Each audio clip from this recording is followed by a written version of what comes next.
Greetings Earthlings, welcome to another episode of A Day in the Life. Today we have Project Titan. She's a model year 2018 Mercedes-Benz Whiskey 213, the E43 variant. Forgive the glare, it's quite some sun today, but hopefully we'll be able to shoot something just to show you a little bit about what's happening over here. We have a situation and we want to look into it. It's been raining and it's really messy. We don't know whether this has something to do with whatever caused by the rain, but it's to do with the grocery bag suspension. So let's go in and pop the hood so that we can see what's happening in there. Titan has just about 30,000 clicks, healthy and not so problematic. So let's go up ahead and see what we're dealing with. This is probably going to be one of those short videos. Famous last words, as I usually say. But yeah, something to do with the air suspension. So the Guardian, who is very hawk-eyed, was listening around the engine bay, and they tended to hear something when they touched this line. Okay, so some context first of all. There's a cover here, plastic cover, that is like a rain shield for the accessories here, the brake servo, fluid reservoir, and electrics here. But I'm not sure if it'll do it now because the suspension is still bumped up. Typically it would sink to about like a slammed height, and we suspect there is something happening there. So I have my super duper spray, just some liquid soap with water. We're going to spray it there, then I'll try to recreate this situation here. That means you guys get on the stand so that you can see a little bit more of how this is happening. All right, steady like Rockefeller. Let's zoom in a little bit. Enhance. Let's see if you can see. Will that happen really? Let's just start the disassembly from a bit of a wide shot first. Then we see whether we can mess around with the line, and then see whether we can actually see anything.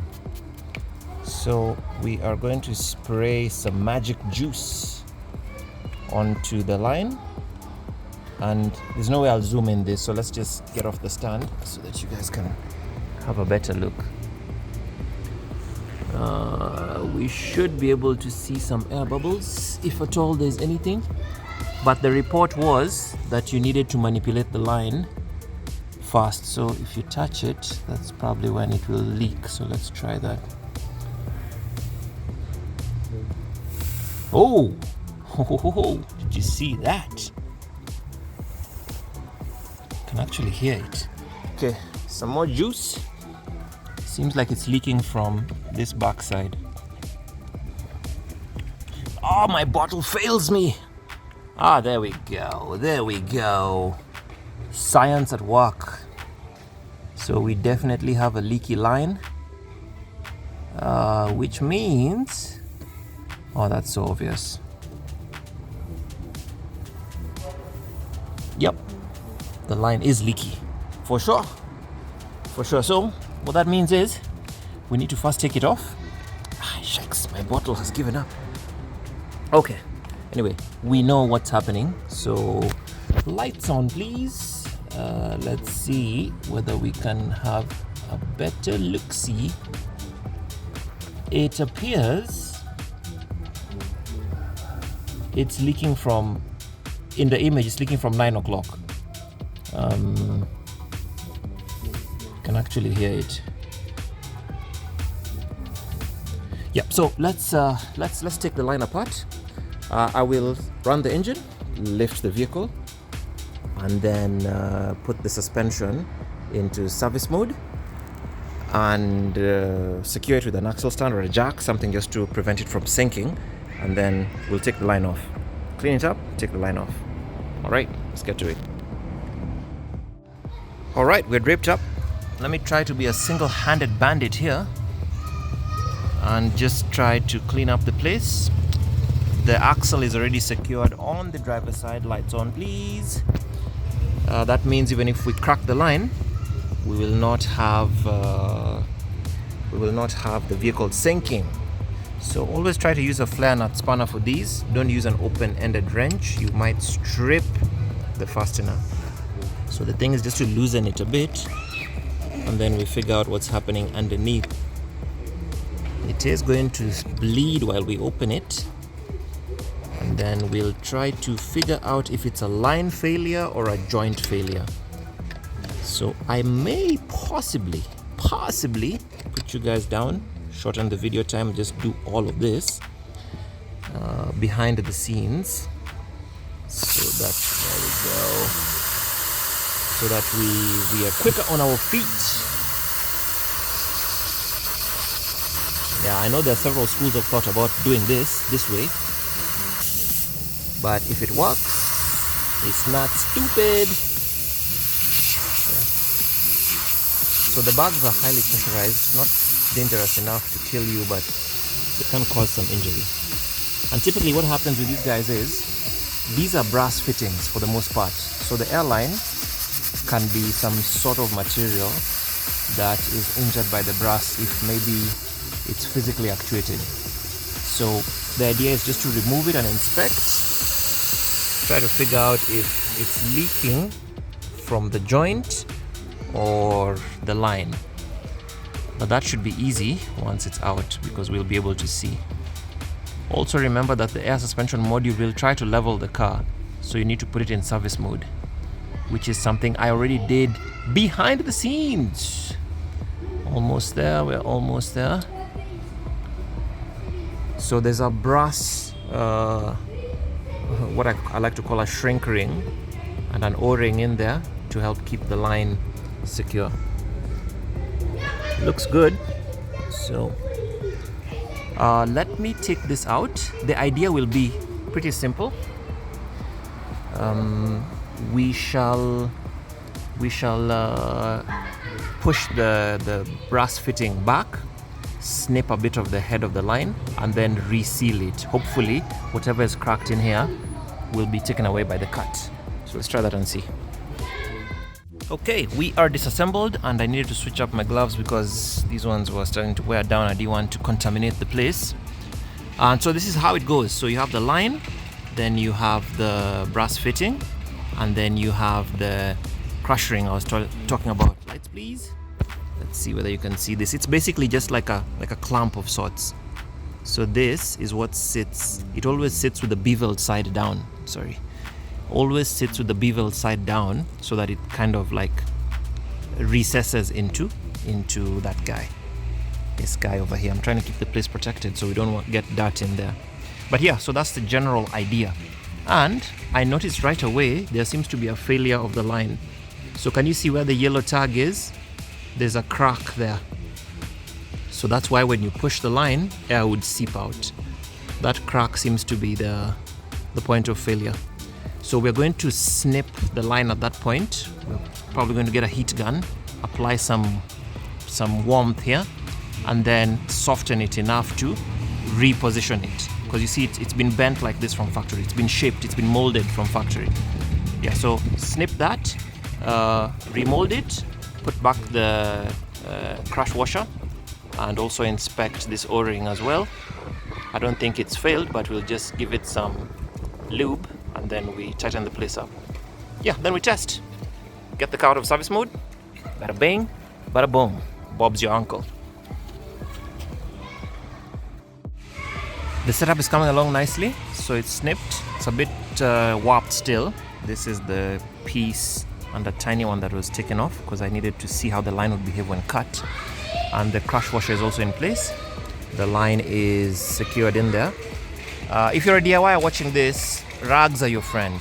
It helps to just protect the place, because if you drop stuff or anything, you can always recover easier than if you didn't. Oh, and I need to lubricate the joint before putting it in. So right now we're just test fitting to see whether we have a good fit, and then we'll clamp it down. We'll reposition the line and then go in, pump the system up, and get the car out of service mode and see what works. We're in the cabin, so let's see whether Titan will be happy. Doors closed, please. Ignition on. Where art thou? Okay, so we'll run the engine because the compressor needs the engine running for it to pump. I still have the jack underneath the vehicle supporting the weight of that axle, and hopefully we can get this done even without diagnostics. So foot on brake and go for launch. Just give it a couple of seconds. It may throw a malfunction, but we shall be looking, watching, and waiting to see. I just need to turn off the cabin fan. Sorry. It goes off for now. Yep, so this has a lift button over here. If you drive one of these guys, there is that little vehicle icon that shows you when you want to go on giraffe mode. Yeah, you can do that there. But for now, we'll just leave the engine running a little bit. I'll go drop the jack so that it can let the vehicle support itself. And then we pump up the galleries.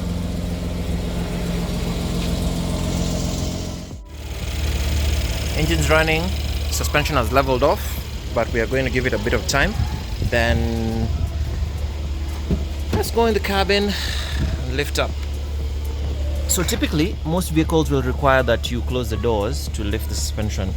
When you do make the suspension lift request, there will be an icon that will appear there to tell you that the vehicle is lifting. So there we go. And if I had diagnostics plugged in for you guys, it would actually tell you the ride height sensors and let you know whether it's lifting or not. So you can just typically tell by the gap. And since we're here and we know the bag is being pressurized, we can also try to get to do our shake test. My bottle is probably jammed, but let's see. Yeah, it doesn't like this. It doesn't like the foam and the froth. There we go. Okay, let's try again.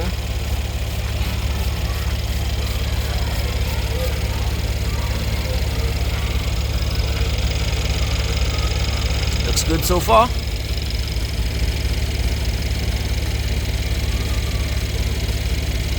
Looks good. So we'll layer it with some more froth. I'll actually go take a drive because sometimes the vehicle needs to check and see that it's actually on an active drive cycle for it to know if everything is okay. And that, ladies and gentlemen, is how you fix your air suspension for free in a parking lot with screaming banshees. So there we go. That's our lift icon, which means it's raised the vehicle all the way. Let's take a look and see. Yeah, we're in giraffe mode now for sure. Okay, let's wrap up.